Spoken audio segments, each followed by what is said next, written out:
कहानी की शुरुआत में हम केल को देखते हैं, जो हॉलीडे पर अपने डैड के साथ फिशिंग करने आया था। वहीं उसके डैड बहुत ज़्यादा खुश थे, क्योंकि आज काफ़ी सालों बाद वो अपने बेटे के साथ टाइम बिता रहे थे। फिर फिशिंग करके जब ये वापस अपने घर जा रहे थे, तभी पीछे से एक बड़ी सी कार आती है और इनको ओवरटेक करने की कोशिश करती है। वहीं रास्ते में केल फ़ोन पर बातें कर रहा था, जिस दौरान उसका ध्यान रास्ते से हट जाता है और उसका एक्सीडेंट हो जाता है। अब इस एक्सीडेंट में केल तो बच जाता है, लेकिन उसके डैड मारे जाते हैं। अब यहाँ से सीन एक साल आगे शिफ्ट होता है, जहाँ पर हम केल को देखते हैं जो अपनी क्लास में सो रहा था। तभी उसके पास उसका टीचर आता है और उसे कहता है कि तुम्हारे जैसे स्टूडेंट ही इस धरती पर बोझ है, और मुझे तो लगता है कि तुमने ही अपने बाप को मारा होगा। अब ये सुनते ही केल गुस्सा हो जाता है और अपने टीचर को एक मुक्का मार देता है। फिर अगले सीन में हम देखते हैं केल की इस हरकत के लिए उसे कोर्ट में पेश किया जाता है, जहां पर जज उसे अपने ही घर में 3 महीने तक रहने की सजा सुनाता है। जिसके बाद केल के पैर पर एक मशीन लगा दी जाती है, ताकि जब भी वो अपने घर से बाहर निकलने की कोशिश करेगा तो पुलिस को इसके बारे में पता चल जाएगा। साथ ही ये मशीन वाटरप्रूफ थी और इसे निकाला भी नहीं जा सकता था। इसके बाद हम केल की मॉम को देखते हैं, जो अपने बेटे की इन हरकतों से परेशान हो चुकी थी, इसलिए वो उसकी वीडियो गेम, उसका टीवी सब कुछ बंद करा देती है।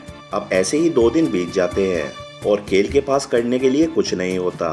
तभी उसकी नज़र खिड़की के बाहर पड़ती है और वो देखता है उसके पड़ोस में एक नई फैमिली रहने आई है, जिसमें उनकी एक सुंदर सी बेटी भी थी। अब केल उन्हें देख ही रहा था कि तभी उनके पड़ोस के कुछ बच्चे उनके घर के आगे गंदगी फैला जाते हैं। अब केल उन्हें पकड़ने के लिए उनके पीछे भागने लगता है, जिसके चलते वो अपने घर से बाहर निकल जाता है। लेकिन तभी पुलिस वालों को इसका पता चल जाता है और वो उसे देखने के लिए उसके घर पहुंच जाते हैं। जिसके बाद वो केल को और उसकी मॉम को लास्ट वार्निंग देके वहां से चले जाते हैं। वहीं केल की नई पड़ोसन भी उसे इस हालत में देख लेती है, जिससे पहले ही दिन उसकी पड़ोसन के सामने उसकी बेइज्जती हो जाती है। इसके बाद केल अपने घर से 100 फीट की दूरी पर एक पॉइंट बना लेता है, ताकि उसे पता चल जाए इससे ज्यादा आगे जाने पर पुलिस उसके घर पर आ सकती है। इसके बाद वो अपनी पड़ोसन को अपने घर से छुप छुप कर देखने लगता है। अब क्योंकि केल पूरे दिन खाली पड़ा रहता था, इसलिए वो अपने पड़ोस में होने वाली सभी चीजें देखता रहता था और साथ ही वो अपने दोस्त रोनी को भी ये सब दिखाता था। जिसके बाद वो दोनों अपनी पड़ोसन को स्विमिंग करते हुए देखने लगते हैं। फिर एक दिन फाइनली उसकी मुलाकात उसकी पड़ोसन से होती है, जहाँ पर वो उसे अपना नाम एशली बताती है। अब ये दोनों यहाँ पर कुछ देर तक बातें करते हैं। इसके बाद एशली वहाँ से चली जाती है। फिर रात को टीवी पर एक न्यूज़ आती है, जिसमें बताया जा रहा था कि पिछले कुछ हफ्तों से शहर से बहुत सारी लड़कियां गायब होती जा रही हैं, और जो इनको किडनैप कर रहा था उसके पास एक नीले रंग की मस्टैग है, जिसके सामने वाले हिस्से पर डेंट पड़ा हुआ है। आगे केल फिर से एशली को देख रहा था, जिस दौरान उसकी नज़र अपने पड़ोसी मिस्टर रॉबिन पर पड़ती है, जिसके पास भी एक ब्लू कलर की मस्टैग थी और उसके कार के आगे भी डेंट पड़ा हुआ था। फिर रॉबिन अपनी कार से उतरता है, जिसके हाथ में प्लास्टिक के 2 बैग थे, जिनको लेकर वो अंदर चला जाता है। अब यहाँ केल को रॉबिन पर शक होने लगता है कि शायद यही वो किडनैपर हो सकता है जो लड़कियों को गायब कर रहा है। फिर अगली सुबह जब केल अखबार पढ़ता है, तो उसमें भी वही न्यूज़ छपी थी कि शहर से एक लड़की गायब हो चुकी है। इसके बाद केल अपने फ्रेंड रोनी के साथ मिलकर शहर में आज तक जितनी भी वारदातें हुई थी उसकी हिस्ट्री चेक करता है। तभी उसको पता चलता है कि इन लड़कियों को एक ही तरीके से गायब किया गया है, और इन लड़कियों की जो डेड बॉडी मिली है उन सभी को भी एक ही तरह से मारा गया है। फिर कुछ देर बाद एशली वापस स्विमिंग करने आती है और ये दोनों लड़के दूरबीन लगाकर उसे देखने लगते हैं। तभी एशली भी उन दोनों को देखते हुए देख लेती है, जिसके बाद वो गुस्से में केल के घर आ जाती है। अब केल को लग रहा था शायद एशली उसे डांटने आई है, इसलिए वो तुरंत बात बदल देता है और उसे उसके पड़ोसी रॉबिन के बारे में बताने लगता है। वो उसे बताता है शहर में जो भी किडनैपिंग हो रही है उनके पीछे शायद ये रॉबिन ही हो सकता है। अब उनकी ये बातें सुनकर एशली को भी इन सब में इंटरेस्ट आने लगता है, जिसके बाद ये तीनों मिलकर रॉबिन की जासूसी करने लग जाते हैं। ये सामने कैमरा फिट कर देते हैं और पूरे दिन उस पर नजर रखने लगते हैं, ताकि ये पता लगा पाए अगर रॉबिन ही वो किलर है तो वो उन लड़कियों की लाशों को अपने घर पर कहाँ रखता है। फिर उसी रात रॉबिन अपने घर पर एक लड़की को इंटीमेट होने के लिए लाता है, और इस चीज को वो तीनों भी बड़े मजे से देख रहे थे। तभी वहाँ पर एशली को उसके घर से फोन आ जाता है और वो अपने घर पर वापस चली जाती है। जिसके बाद केल अकेला ही रॉबिन के घर पर नजर रखने लगता है।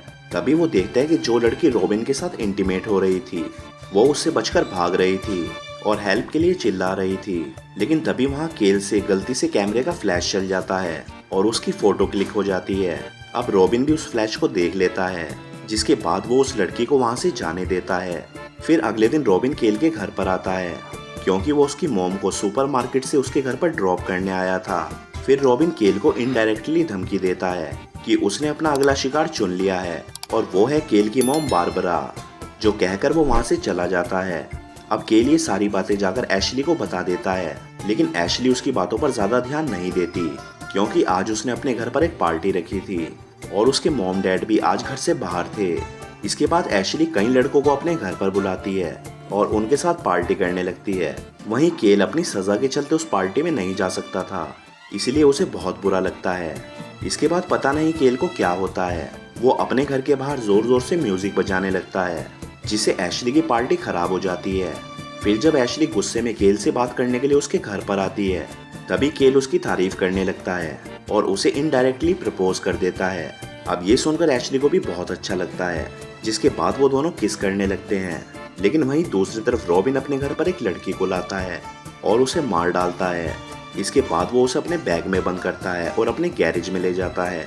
और जब वो उस औरत को अपने गैरेज में ले जा रहा था, तभी केल और एशली उसे देख लेते हैं।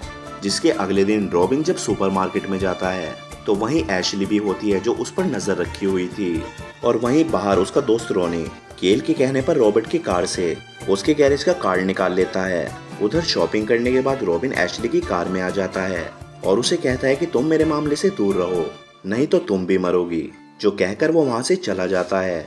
फिर एशली घर आ जाती है। अब क्योंकि वो डरी हुई थी तो वो केल को रॉबिन से दूर रहने के लिए कहती है। फिर उसी रात हम देखते हैं कि केल के कहने पर रोनी कैमरा लेकर रॉबिन के गैरेज में घुस जाता है। फिर जब वो गैरेज के अंदर जाता है तो वो देखता है कि यहाँ प्लास्टिक के बैग में एक डेड बॉडी पड़ी थी। अब ये देखकर रोनी डर जाता है, लेकिन तभी वहाँ पर रॉबिन भी पहुँच जाता है। अब ये देखते ही केल बिना कुछ सोचे समझे ही अपने दोस्त को बचाने के लिए रॉबिन के घर पर पहुँच जाता है। लेकिन जैसे ही केल अपने घर से 100 मीटर क्रॉस करता है, उसके घर पर पुलिस आ जाती है और उसे पकड़ लेती है। लेकिन केल तभी उन्हें कहता है कि रॉबिन के बेसमेंट में एक डेड बॉडी पड़ी है। लेकिन पुलिस जब वहाँ पर चेक करती है तो वो देखती है कि यहाँ पर तो केवल हिरन की लाश पड़ी है। आगे पुलिस केल को उसके घर ले जाती है और उसकी मॉम से कहती है कि अब केल को रॉबिन से माफी मांगनी होगी और अगर उसने ऐसा नहीं किया तो कल फिर उसे कोर्ट में पेश होना होगा। अब क्योंकि उनके पास कोई ऑप्शन नहीं था तो केल की मॉम को रॉबिन के घर पर माफी मांगने जाना पड़ता है। वहीं दूसरी तरफ केल के पास रोनी आता है जो रॉबिन के घर से भागने में कामयाब हो गया था, क्योंकि जब केल की वजह से पुलिस वहां पर आई थी तो रॉबिन का ध्यान उससे भटक गया और वो अपना गैराज छोड़कर अपने घर के बाहर आ गया। तभी रोनी इस मौके का फायदा उठाकर वहां से भाग गया। अब यहाँ पर केल अपनी मॉम को देखने की कोशिश कर रहा था क्योंकि वो रॉबिन के घर पर उससे माफी मांगने गई थी। इसके बाद रोनी केल को रॉबिन के घर की गैराज की एक वीडियो दिखाता है जिसमें एक लड़की की डेड बॉडी की फुटेज कैद हो गई थी। अब ये देखकर केल को पूरी तरह से यकीन हो जाता है कि रॉबिन ही वो मर्डरर है। वहीं हम दूसरी तरफ उसकी मॉम और रॉबिन को देखते हैं जो कि आपस में बातें कर रहे थे। लेकिन तभी अचानक रॉबिन उसकी मॉम को मारकर बेहोश कर देता है। फिर वो वहाँ से केल के घर पर आता है और रोनी के सर पर एक बेसबॉल बैट मारकर उसे भी बेहोश कर देता है, जिसके बाद वो सीधा जाकर केल पर हमला कर देता है। अब यहाँ पर केल उससे किसी तरह खुद को बचाते हुए 100 मीटर क्रॉस करने की कोशिश करता है ताकि पुलिस वहाँ पर आ जाए। लेकिन तभी रॉबिन उसे भी मारकर बेहोश कर देता है, जिसके बाद वो उसे अपने घर पर ले जाकर बांध देता है। आगे वो उसे अपना मास्टर प्लान बताता है और वो उसे कहता है कि तुम्हें पुलिस से कहना होगा कि तुमने ही अपने दोस्त को मारकर बेहोश किया है, क्योंकि तुम्हारा दोस्त तुम्हारी गर्लफ्रेंड के साथ गलत काम करता था। और साथ ही तुम ये भी कहोगे कि तुमने ही अपनी मॉम को मारा, क्योंकि तुम्हारी मॉम ने तुम्हारा जीना हराम कर दिया था। इसके बाद रॉबिन उसे भी मारने के लिए आता है, लेकिन तभी पीछे से एशली उसे दबोच लेती है, जिसके बाद केल और एशली उसे मिलकर फर्स्ट फ्लोर से नीचे गिरा देते हैं।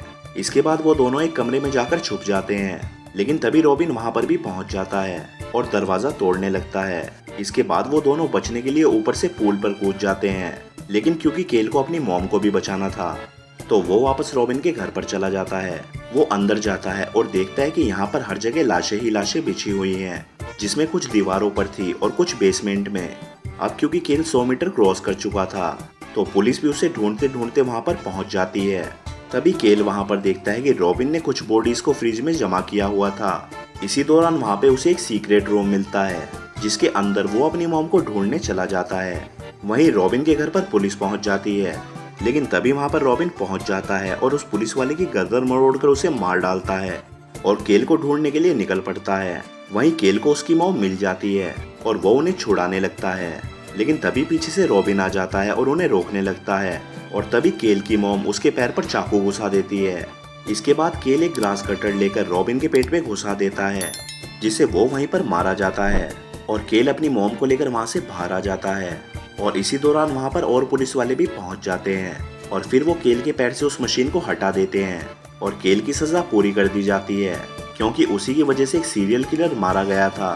फिर सुबह होते ही एशली केल के घर पर आती है और वो दोनों एक दूसरे को किस करने लगते हैं। वहीं रॉनी भी था जो इनका वीडियो बना रहा था। और दोस्तों, इसी के साथ ये कहानी यहीं पर खत्म हो जाती है।